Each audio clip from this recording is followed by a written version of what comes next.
Doctor Farooq Abdullah ने कहा कि इन्हें उम्मीद है कि दफा 370 वापस मिलेगा। फारूक अब्दुल्ला ने इंडिया अलायंस की जीत की भी उम्मीद जताई। डॉक्टर फारूक अब्दुल्ला, उमर अब्दुल्ला और दीगर पार्टी कारकुनों ने शेख मोहम्मद अब्दुल्ला की बरसी के मौके पर मरहूम को हजरत बल श्रीनगर में खराज अकीदत पेश किया। देखिए, वो अलग जमाना था, आज अलग जमाना है। उनने जितनी जेलें काटी हैं, मैं नहीं समझता मैंने कभी इतनी जेल काटी है या देखा है। उनने जो मुश्किलें देखी हैं, पहाड़ों पे पैदल चल के गए हैं लोगों तक पहुंचने के लिए, फारूक अब्दुल्ला ने वो नहीं देखी। बहुत डिफरेंस है उसमें। मगर आज देखिए, चैलेंज हर वक्त है और चैलेंज को ही मुकाबला करना है और वो अल्लाह ताला तौफीक देता है कि चैलेंज का मुकाबला किया जाए। Clock can be turned back.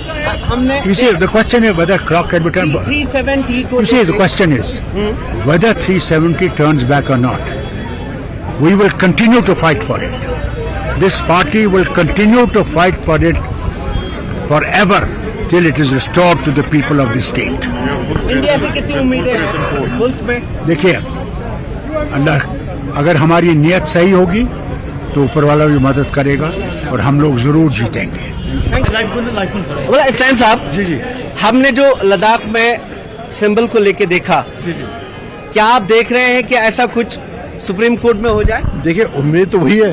देखिए, जब हम अपनी जो ग्राउंड से जो हमने किए थे अपनी पेशन में, और उसके बाद जिस तरीके से उनको पेश किया गया, जिस जज्बे के साथ हमारे मुकर्रा ने बहस की, और जो उसमें जिस तरीके से जो हमारा जो रेस्पॉन्डेंट्स थे, जो सरकार थी, वो जवाब नहीं दे पाई, वो आन के ऊपर चली गई, वो उन मुद्दों पर चली ही नहीं गई जो सुप्रीम कोर्ट के पास थे। बार बार सुप्रीम कोर्ट कहता रहा, देखिए हम तो आईनी मामला में का देख रहे हैं कि आईनी मामला क्या है, तो लेकिन वो बार बार नॉर्मल सी नैरेटिव पेश करे। तो उससे है कि उससे ये एक उम्मीद बनती है कि एक तो जो हमारा इस्तदलाल है, हमारे जो ग्राउंड से फिर इस तरीके से बहस हुई और सारी दुनिया ने देखा कि वो कोई मुकाबला नहीं था वहाँ से जो हमारी थी, तो उससे तो उम्मीद बनी ना कि ऐसा ही होगा, जैसे कल इंसाफ हुआ ऐसा ही इंसाफ होगा। और जो हमारे जो हमें डिन्यूड किया गया, गिरहना किया गया, हमारे हुकूक छीने गए, हमारा तशक्कुस छीना गया, हमारा परचम छीना गया, मुझे लगता है कि सबका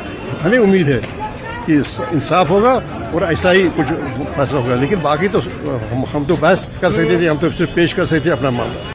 मैं कुछ नहीं देख रहा हूँ ना G20 का क्या करना है ना। G20 ये बाकी मुल्कों ने भी किया है, इसके बाद और मुल्क भी करेंगे। आए हैं, देखेंगे दिल्ली का एक छोटा सा कोना और वापस चले जाएंगे।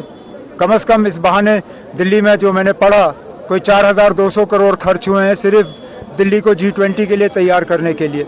चलिए, और कुछ नहीं तो दिल्ली के रहने वालों को इस थोड़े से पैसे का तो कुछ ना कुछ फायदा तो मिलना चाहिए।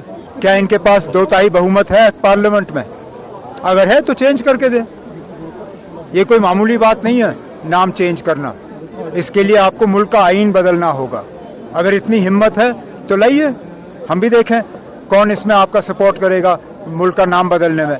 जहां तक आप अगर आईन को ठीक से पढ़ें तो शुरू में ही लिखा है India which is Bharat is A union of states. उसमें दोनों नाम दर्ज हैं। लोग इसको इंडिया कहते हैं, भारत कहते हैं, हिंदुस्तान कहते हैं, उनका हक है।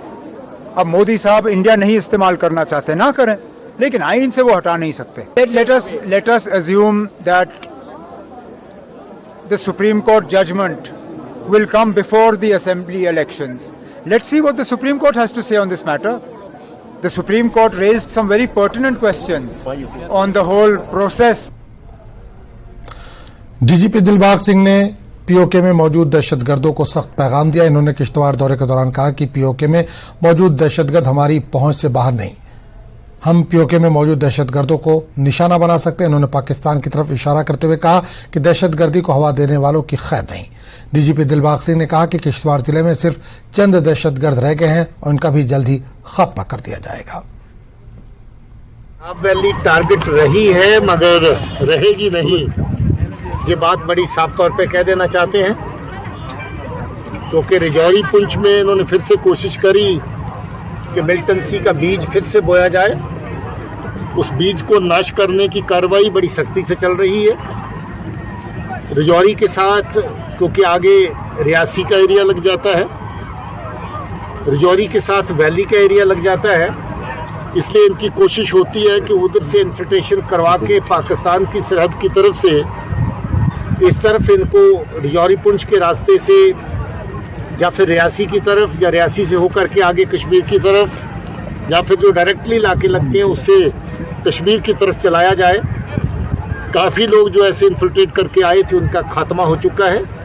डोडा किश्तवाड़ की रेंज में डट के पहरा दिया जा रहा है पुलिस और फोर्सेस की तरफ से, और उसके साथ साथ लोगों की तरफ से कोई भी ऐसा गलत अंसर अगर यहाँ पर कदम रखेगा, जहाँ पर इस तरह की नकलो हरकत करेगा, तो उसका मुंह तोड़ जवाब दिया जाएगा।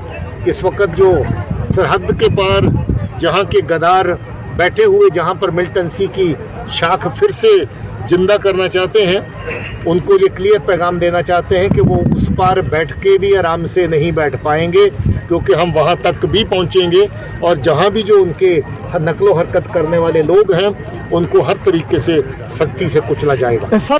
देखिए, वो आगे पीछे चलते चलाते आपको पता है कि उस उम्र में पहुँच चुका है, बूढ़ी हड्डियाँ कब्र के करीब हैं। हम चाहते हैं कि हम ही उसको कब्र तक ले जाएं, तो मगर अगर हम नहीं ले गए तो खुद भी कब्र के करीब है वो, इसलिए जल्द ही वो वक्त दूर नहीं है जब वो कब्र में होगा। उसके साथी जो साथ साथ जुड़े कभी कभार उनका सफाया टाइम टू टाइम होता रहा। एक दो अभी भी उसके साथ आगे पीछे चलने वाले कहीं ना कहीं उसके साथी होने का दम भरते हैं, उनका भी सफाया जल्दी होगा।